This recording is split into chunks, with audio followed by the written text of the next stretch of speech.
गंगा पुत्र पितामह भीष्म कोई मामूली इंसान नहीं थे। उन्होंने विशिष्ट ऋषि से सांगोपांग वेदों का अध्ययन किया था। श्रेष्ठ धनुर्धर, युद्ध में देवराज इंद्र के समान थे। देवता और असुर सभी उनका सम्मान करते थे। दैत्य गुरु शुक्राचार्य और देव गुरु बृहस्पति जो कुछ भी जानते थे वह सब उन्हें मालूम था। स्वयं भगवान परशुराम को जिन शास्त्रों का ज्ञान था वह भी उन्हें ज्ञान था।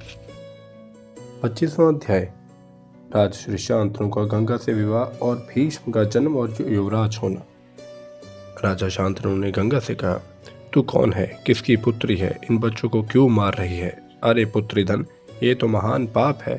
गंगा देवी ने कहा, ओ पुत्र के इच्छुक, लो, मैं तुम्हारे इस लाडले को नहीं मारती। अब शर्त के अनुसार मेरा यहाँ रहना नहीं हो सकता। देखो, मैं गंगा हूँ। बड़े बड़े महर्षि मेरा सेवन करते हैं। देवताओं की कार्य सिद्धि के लिए मैं तुम्हारे पास इतने दिनों तक रही। मेरे ये 8 पुत्र अष्ट वसु हैं। वशिष्ठ के शाप से इन्हें मनुष्य योनि में जन्म लेना पड़ा था। उन्हें मनुष्य लोक में तुम्हारे जैसे पिता और मेरी जैसी माँ नहीं मिल सकती थी। वसुओं के पिता होने के कारण तुम्हें अक्षय लोक मिलेंगे। मैंने उन्हें तुरंत मुक्त कर देने की प्रतिज्ञा कर ली थी, इसीलिए ऐसा किया। अब वे शाप से मुक्त हो गए हैं। मैं जा रही हूँ। यह पुत्र वसुओं का अष्टमांश है, इसकी तुम रक्षा करो। शांतनु ने कहा, वशिष्ठ ऋषि कौन थे? उन्होंने वसुओं को शाप क्यों दिया? इस शिशु ने ऐसा कौन सा कर्म किया था कि जैसे ये मनुष्य लोक में रहेगा? वसुओं ने मनुष्य योनि में जन्म ही क्यों लिया? ये सब मुझे बतलाओ। गंगा देवी ने कहा, विश्व विख्यात विशिष्ट मुनि वरुण के पुत्र हैं। मेरे पर्वत के पास ही उनका बड़ा पवित्र, सुंदर और सुखकर आश्रम है।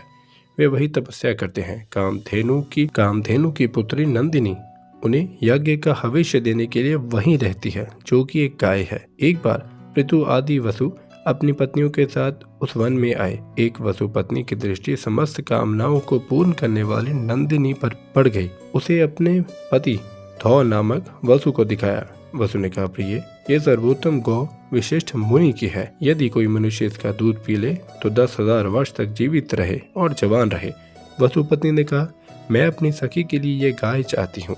तुम इसे हर लो और ले चलो। अपनी पत्नी की बात मानकर धौ ने अपने भाइयों को बुलाया और वह गौ हर ली। वसु को उस समय इस बात का ध्यान ही नहीं रहा कि ऋषि बड़े तपस्वी हैं, वे हमें शाप देकर देव योनि से जीवित कर सकते हैं। जब महर्षि वशिष्ठ फल फूल लेकर अपने आश्रम पर लौटे तब सारे वन में ढूंढने पर भी उनकी स्वस्सा गौ नंदिनी ना मिली। उन्होंने दिव्य दृष्टि से देखा कि वसुओं को शाप दे दिया और वसुओं ने मेरी गाय हर ली है, इसलिए मनुष्य योनि में उनका जन्म होगा। जब परम तपस्वी और प्रभावशाली महर्षि वशिष्ठ ने वसुओं को शाप दे दिया और उन्हें ये बात मालूम हुई, तब वह उन्हें प्रसन्न करने के लिए नंदिनी सहित उनके आश्रम पर आए। ऋषि ने कहा, और सब तो 1-1 वर्ष में ही मनुष्य योनि से छुटकारा पा जाएंगे, परंतु ये धौ नामक वसु अपना कर्म भोगने के लिए बहुत दिनों तक मृत्यु लोक में रहेगा। मेरे मुंह से निकली बात झूठी नहीं हो सकती। यह वसु भी मृत्यु लोक में संतान उत्पन्न नहीं करेगा, साथ ही अपने पिता की प्रसन्नता और भाइयों के लिए स्त्री समागम का भी त्याग कर देगा। वशिष्ठ जी की बात सुनकर सबके सब मेरे पास आए और ये प्रार्थना की कि हमें जन्म लेते ही तुम अपने जल में फेंक देना। मैंने स्वीकार कर लिया और वैसा ही किया। यह अंतिम शिशु वही धौ नामक वासु है। यह चिरकाल तक मनुष्य लोक में रहेगा। यह कहकर गंगा जी उस कुमार को साथ ही अंतर्ध्यान हो गए। जन्मजय राजा शांतनु बड़े मेधावी, धर्मात्मा और सत्यनिष्ठ थे।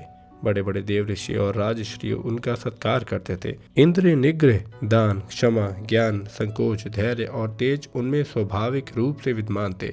वे धर्म नीति और अर्थनीति निपुण थे। वे केवल भरत वंश के ही नहीं, सारा प्रजा के एकमात्र रक्षक थे। उनका चरित्र देखकर सब लोगों में यही निश्चय किया कि काम और अर्थ से बढ़कर धर्म ही है।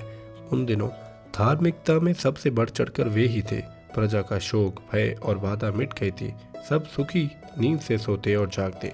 उनके तेजस्वी शासन से प्रभावित होकर दूसरे सामान्य राजा भी यज्ञ, दान आदि में तत्पर रहते।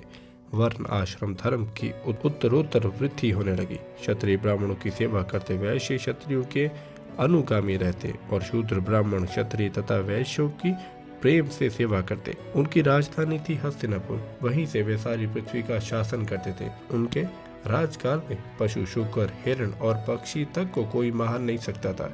उनके राज्य में ब्राह्मणों की प्रधानता थी और वह स्वयं बड़े विनय के साथ राग और द्वेष से रहित होकर प्रजा का पालन शासन करते थे।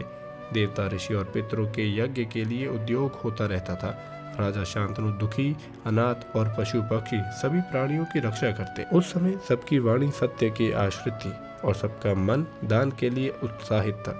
36 वर्ष तक पूर्ण ब्रह्मचर्य का निर्वाह करते हुए राजा ने वनवासी जैसा जीवन व्यतीत किया। एक दिन राजा शांतनु गंगा के तट पर विचार कर रहे थे। उन्होंने देखा कि गंगा में बहुत थोड़ा जल रह गया है। वे बड़े विस्मित और चिंतित हुए कि आज देव नदी गंगा बह क्यों नहीं रही। आगे बढ़कर उन्होंने खोज की। तब पता चला कि एक बड़ा मनस्वी, सुंदर और विशाल काय कुमार दिव्य अस्त्रों का अभ्यास कर रहा है। उसने अपने बाणों के प्रभाव से गंगा की धारा को रोक रखा है। ये अलौकिक कर्म देखकर वे अत्यंत विस्मित हो गए। उन्होंने अपने पुत्र को पैदा होने के समय से ही देखा था, इसलिए पहचान नहीं सके। उस कुमार ने राजश्री शांतनु को माया से मोहित कर दिया और स्वयं अंतर्ध्यान हो गया। अब राजा शांतनु ने गंगा जी से कहा कि उस कुमार को दिखाओ। गंगा के सुंदर रूप धारण करके अपने पुत्र का दाहिना हाथ पकड़कर उसके सामने आई। उनका अनुपम सौंदर्य, दिव्य आभूषण और निर्मल वस्त्र देखकर राजा शांतनु ने पहचान ही न सके। गंगा ने कहा कि महाराज, यह आपका 8वां पुत्र है जो मुझसे पैदा हुआ था। आप इसे स्वीकार कीजिए और अपनी राजधानी में ले जाइए। इसने वशिष्ठ ऋषि से सांगोपांग वेदों का अध्ययन कर लिया है। अस्त्रों का अभ्यास पूरा हो चुका है। यह श्रेष्ठ धनुर्धर युद्ध में देवराज इंद्र के समान है। देवता और असुर सभी इसका सम्मान करते हैं। दैत्य गुरु शुक्राचार्य और देव गुरु बृहस्पति जो कुछ जानते हैं वह सब इसे मालूम है। स्वयं भगवान परशुराम को जिन शास्त्रों का ज्ञान है उन्हें भी ये जानता है। आप इस धर्मार्थ निपुण धनुर्धर वीर को अपने राजधानी में ला जाइए। मैं इसे सौंप रही हूँ। राजश्री शांतनु अपने पुत्र को राजधानी में लाकर बहुत सुखी हुए और शीघ्र ही उसे युवराज पद पर अभिषिक्त कर दिया। गंगानंदन देवव्रत ने अपने शील और सदाचार से सारे देश को प्रसन्न कर लिया। इस प्रकार बड़े आनंद से 4 वर्ष और बीत गए।